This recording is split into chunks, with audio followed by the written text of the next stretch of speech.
Assalamualaikum warahmatullahi wabarakatuh. Saya Dina Aulia, NPM 003.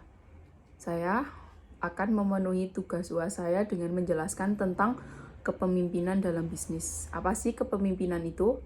Kepemimpinan adalah sebuah kemampuan kekuatan di dalam diri seseorang untuk memimpin dan mempengaruhi orang lain dalam hal bekerja, di mana tujuannya adalah untuk mencapai target atau goals yang telah ditentukan.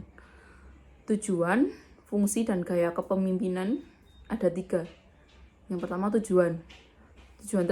Tujuan sendiri ada 2, yaitu sarana untuk mencapai tujuan. Yang kedua memotivasi orang lain. Selanjutnya ada fungsi. Yang pertama fungsi administratif. Yang kedua fungsi sebagai top manajemen. Di gaya kepemimpinan ada 4. Yang pertama kepemimpinan birokrasi. Yang kedua kepemimpinan otokratis, yang ketiga kepemimpinan delegatif, yang keempat kepemimpinan partisipatif. Kepemimpinan sangat penting dalam bisnis.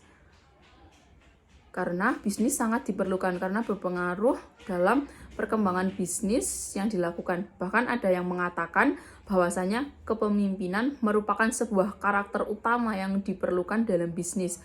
Hal ini tidak lain karena peran kepemimpinan berpengaruh terhadap jalannya bisnis dan juga kinerja karyawan. Dunia bisnis tidak selamanya berjalan mulus, ada kalanya bertemu masalah yang harus diselesaikan dengan berbagai resiko. Selanjutnya ada teori-teori kepemimpinan.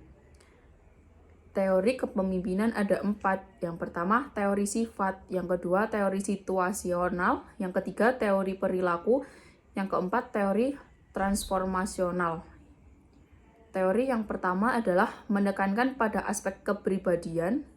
Yang kedua, menggambarkan bahwa gaya yang digunakan tergantung pada faktor seperti situasi, tugas, organisasi, dan variabel-variabel lingkungan lainnya.